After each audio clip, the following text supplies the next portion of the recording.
Hey everybody, my name is Marcus, and in this video I'll show you a simple way how you can add pictures in Wix. So let's start.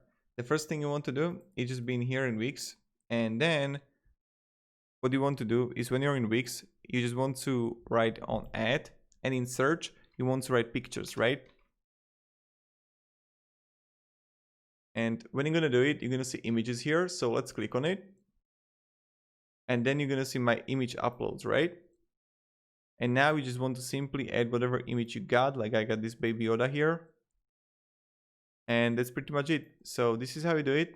And this is how you can easily add pictures to your Wix website. Thank you very much everybody for watching. And if you have any questions, guys, ask me down below in the comments. And have a great day and goodbye.